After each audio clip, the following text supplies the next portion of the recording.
अस्सलाम वालेकुम। मनाल फूड व्लॉग इन इस्लामाबाद में खुशामदीद। आप कैसे हैं? और मैं आपसे शेयर कर रही हूँ अपना दूसरा व्लॉग स्वाद का। हम विज़िट पे गए थे और ये स्वाद का किचन है, बहुत ही अच्छा सा, डिसेंट सा, सिंपल सा। और ये आग जलाई हुई होती है सारा दिन क्योंकि वहाँ बहुत ठंड है। यहाँ बैठ के हम इन पीढ़ियों पे बहुत देर तक बातें करते हैं, चाय वगैरह पीते हैं और यहीं पर बैठकर हम नाश्ता भी कर लेते हैं, खाना भी खा लेते हैं क्योंकि बाहर बहुत ठंड होती है। तो हम ख़वातीन तो ज़्यादातर किचन में ही रहते हैं और मैं भी उनके साथ बहुत इंजॉय करती हूँ। और मैं ये चाय बना रही थी अपने लिए क्योंकि मैं तो उस घर में जब भी जाती हूँ मुझे फ़ील ही नहीं होता कि वो मेरा अपना घर नहीं है। मैं वहाँ की हर चीज़, हर किचन में जो भी चीज़ें पड़ी हैं मुझे पता होता है कि कहाँ मसाले पड़े हैं, कहाँ चाय का सामान पड़ा है। और मैं ख़ुद ही चाय बनाती हूँ जब दिल चाहता है। मुझे बिल्कुल फ़ील नहीं होने देते कि वो कोई पराए लोग हैं या पराया घर है। बहुत ही प्यार मोहब्बत करने वाले लोग हैं। और ये तवा देखें, बहुत ही बड़ा तवा था और इतने मज़े के बल वाले पराठे बनाती है बाजी की बेटी और बाजी भी, कि बहुत ही मज़ा आ जाता है। और इस तरह ये बनाते हैं, इनका इस तरह बनाने का स्टाइल है बहुत ही मज़े का। और बड़े बड़े पराठे होते हैं कि आप एक पराठा तो खा ही नहीं सकते। अगर दो बंदे बैठें तो वो एक पराठा बहुत मुश्किल से ख़त्म कर पाएंगे। और इतने मज़े के क्रिस्पी पराठे बनाए थे और बहुत इन्जॉय किया हमने नाश्ता यहाँ पे बैठ के। फिर हम छत पर चले गए, छत का वेदर देख रहे थे, बहुत मज़ा आ रहा था, पहाड़ नज़र आ रहे थे। और विंटर में तो आपको पता है ठंड बहुत हो गई थी, ऊपर पहाड़ों पे स्नोफॉल भी होती है तो फिर यहाँ और ठंड हो जाती है क्योंकि ये कलाम से 2 घंटे पहले आता है। तो ये ठंडा इलाका है, यहाँ ज़्यादा ठंड ही रहती है।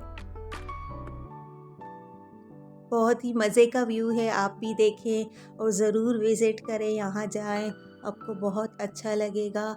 इसके बाद मैं बनाने लगी थी बिरयानी क्योंकि मैं जब भी वहाँ जाती हूँ ज़रूर कुकिंग करती हूँ, मुझे बहुत मज़ा आता है।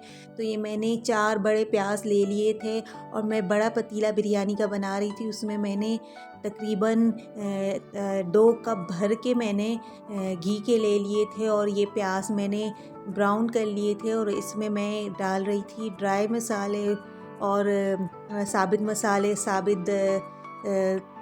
सब तमाम मसाले साबित थे। और मैं रेसिपी नहीं शेयर कर रही, सिर्फ आपसे ये शेयर कर रही हूँ कि मैंने स्वाद जाके कुकिंग की और मैंने कितना इंजॉय किया। ये साबित गरम मसाले हैं, अदरक लहसुन का पेस्ट और हरी मिर्चों का पेस्ट है। ये वही रेसिपी है जो हम अपने शहरों में भी बनाते हैं, बस मैं आपको दिखा रही हूँ कि मैंने वहाँ भी कुकिंग की और बहुत मज़ा आया क्योंकि मैं जब भी वहाँ जाती हूँ तो मैं बिरयानी भी बनाती हूँ और अपनी फेवरेट खाने ज़रूर बनाती हूँ। ये मैंने 7-8 बड़े टमाटर लिए थे और उसको कटिंग करके मैंने प्याज में अदरक लहसुन और गरम मसाला भूनने के बाद डाल दिए थे।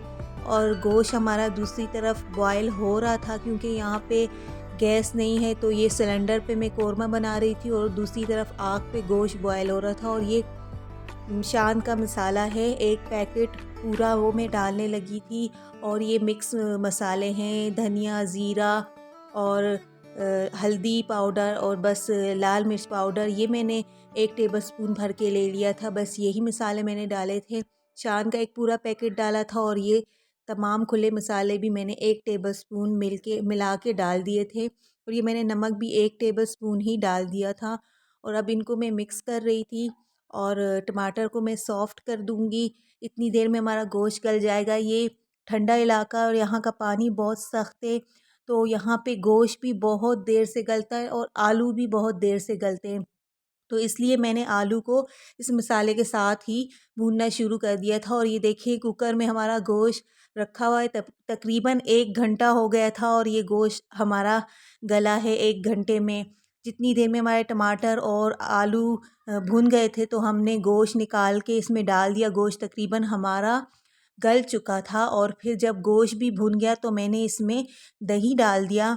यहाँ दही बिल्कुल भी अच्छा नहीं मिलता और इतनी महंगाई की हुई है पख्तूनख्वा में कि मुझे बहुत अफ़सोस हुआ। मुझे लगता था सिर्फ़ इस्लामाबाद महंगा है, लेकिन इस्लामाबाद में चीज़ें बहुत अच्छी मिलती हैं, आपको बहुत क्वालिटी वाइज़ अच्छी मिलती हैं। लेकिन यहाँ पे बहुत महंगाई की हुई है, हर चीज़ डबल प्राइस में दी जाती है और इतने गरीब लोग हैं उनको इतनी महंगी चीज़ें दी जाती हैं।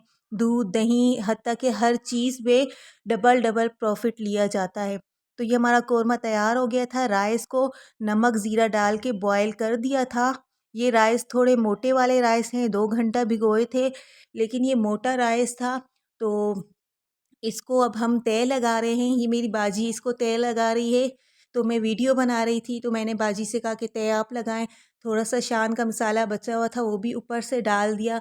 हमने इसकी तय लगा दी और इसके ऊपर अब आलू बुखारा और बस बाकी धनिया वगैरह डाल दिया था, नींबू डाल दिए थे और बस इसको हम फूड कलर डाल के तो दम पे रख देंगे। दम पे हमने इसको तकरीबन 20 मिनट रखा था और इसी आग पे हमने रख दिया था और यहाँ पे इस आग पे दम बहुत अच्छा लग जाता है। तो फिर हमने ज़ोहर की नमाज़ पढ़ ली। उसके बाद जब हमने दम खोला तो हमारे राइस बहुत अच्छे पक चुके थे और बहुत मज़े के बने थे। लेकिन बस बासमती राइस नहीं थे, तो मोटा चावल था ज़रा, लेकिन बाकी अदरवाइज़ इसका टेस्ट बहुत अच्छा था। सबने खाया, एंजॉय किया। एक अलग ही मज़ा आता है वहाँ कुकिंग करके और सबके साथ मिल के खाने का और बहुत ही एंजॉय किया हम सब ने। उसके बाद बस हम बाहर चले गए, बाहर का व्यू देखने लग गए और आज हमारी वापसी थी। बस बहुत दिल दुख रहा था, किसी वजह से हमें वापस जाना पड़ गया था। सब बहुत उदास थे क्योंकि मैं यहाँ 3-4 रोज़ के लिए आई थी, लेकिन मुझे जाना पड़ गया। इंशाल्लाह दोबारा आऊँगी।